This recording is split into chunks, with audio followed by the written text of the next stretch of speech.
ನಮಸ್ಕಾರ, ನೀವು ನೋಡ್ತಾ ಇದ್ದೀರಾ ನ್ಯೂಸ್ ಫಸ್ಟ್ ಎಜುಕೇಷನ್. ನಾನು ರಾಹುಲ್ ದಯಾನ್. ಟೆಕ್ ಉದ್ಯಮದಲ್ಲಿ ಅಂದರೆ ಈ ಒಂದು ವಲಯದಲ್ಲಿ ಲೇ ಆಫ್ ಟ್ರೆಂಡ್ ಈಗ ಜೋರಾಗಿದೆ. ಸಾಲು ಸಾಲಾಗಿ ಟೆಕ್ ಕಂಪನಿಗಳು ಉದ್ಯೋಗಿಗಳ ಸಂಖ್ಯೆಯನ್ನು ಇಳಿಸ್ತಾ ಹೋಗ್ತಾ ಇವೆ. ಅದರಲ್ಲೂ ಹೇಳದೆ ಕೇಳದೆ ಬೇಕಾಬಿಟ್ಟಿ ಲೇ ಆಫ್ ಮಾಡಲಾಗ್ತಾ ಇದೆ ಅನ್ನುವಂಥ ದೂರುಗಳು ಕೂಡ ಈಗ ಕೇಳಿ ಬರ್ತಾ ಇವೆ. ಇದರ ಮಧ್ಯೆ IT ಕಂಪನಿಗಳಿಗೆ ಕಾರ್ಮಿಕ ಇಲಾಖೆ ಒಂದು ಶಾಕ್ ಕೊಟ್ಟಿದೆ. IT ಕ್ಷೇತ್ರದ ನೌಕರರ ಹಿತಾಸಕ್ತಿ ಕಾಯೋ ಆರ್ಗನೈಸೇಷನ್ ಅಂದರೆ ಅದು ನಸೆಂಟ್ ಇನ್ಫಾರ್ಮೇಷನ್ ಟೆಕ್ನಾಲಜಿ ಎಂಪ್ಲಾಯೀಸ್ ಸೆನೆಟ್, ಇದನ್ನು ನೈಟ್ಸ್ ಅಂದರೆ NITES ಅಂತ ಕರೀತಾರೆ.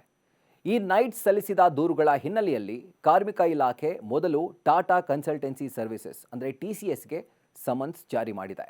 TCS ಕಂಪನಿ ಕಾನೂನು ಬಾಹಿರವಾಗಿ ನೌಕರರನ್ನ ವಜಾಗೊಳಿಸ್ತಾ ಇರೋ ಬಗ್ಗೆ ಕಾರ್ಮಿಕ ಇಲಾಖೆ ಈಗ ಪ್ರಶ್ನೆ ಮಾಡಿದೆ. TCSಗೆ ಕಾರ್ಮಿಕ ಇಲಾಖೆ ನೀಡಿದ ಸಮನ್ಸ್ನಲ್ಲಿ ಏನಿದೆ ಅಂತ ನಾವು ನೋಡ್ತಾ ಹೋದರೆ, ಕಳೆದ ಕೆಲವು ತಿಂಗಳುಗಳಿಂದ TCS ಭಾರತದ ವಿವಿಧ ಶಾಖೆಗಳಲ್ಲಿ ಕೆಲಸ ಮಾಡ್ತಾ ಇರುವಂಥ ನೌಕರರನ್ನ ದಿಢೀರಂತ ವಜಾಗೊಳಿಸ್ತಾ ಇದೆ. ಬಲವಂತ ರಾಜೀನಾಮೆ ಮತ್ತು ಪೆಂಡಿಂಗ್ ಪೇಮೆಂಟ್ ಬಗ್ಗೆ ದೂರುಗಳು ಕೇಳಿ ಬಂದಿವೆ. ಕಾನೂನು ಬಾಹಿರವಾಗಿ ನೌಕರರನ್ನ ವಜಾಗೊಳಿಸಲು ಯಾವ ಕಂಪನಿಗೂ ಅಧಿಕಾರ ಇಲ್ಲ. ಇದನ್ನು ಕೂಡಲೇ ಉತ್ತರ ನೀಡಿ ಅಂತ ಹೇಳಿ ಸಮನ್ಸ್ನಲ್ಲಿ ಉಲ್ಲೇಖ ಮಾಡಲಾಗಿದೆ.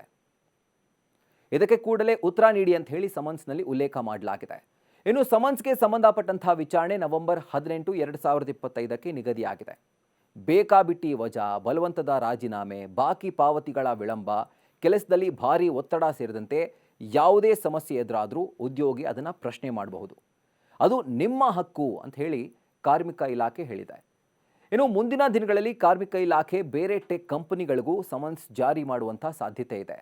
ಅದರಲ್ಲೂ IT ಕೆಲಸ ಮಾಡ್ತಾ ಇರುವಂಥ ಇಂಜಿನಿಯರ್ ಸೇರಿದಂತೆ ಎಲ್ಲ ಉದ್ಯೋಗಿಗಳನ್ನು ಬೇಕಾಬಿಟ್ಟಿ ವಜಾ ಮಾಡೋ ಆಗಿಲ್ಲ ಅಂತ ಹೇಳಿ ಕಾರ್ಮಿಕ ಇಲಾಖೆ ಒಂದು ಖಡಕ್ ವಾರ್ನಿಂಗ್ ಅನ್ನು ಕೊಟ್ಟಿದೆ. ಮತ್ತಷ್ಟು ಇಂಟ್ರೆಸ್ಟಿಂಗ್ ಕಾಂಟೆಂಟ್ಗಳಿಗಾಗಿ ನ್ಯೂಸ್ ಫಸ್ಟ್ ಎಜುಕೇಷನ್ನ ಸಬ್ಸ್ಕ್ರೈಬ್ ಮಾಡಿ, ಬೆಲ್ ಐಕಾನ್ ಕ್ಲಿಕ್ ಮಾಡೋದನ್ನು ಮರಿಬೇಡಿ. ಕ್ಷಣ ಕ್ಷಣದ ಮಾಹಿತಿಗಾಗಿ ನೋಡ್ತಾ ಇರಿ ನ್ಯೂಸ್ ಫಸ್ಟ್, ನಿರ್ಭೀತಿಯಿಂದ ನಿಮ್ಮ ಪರವಾಗಿ.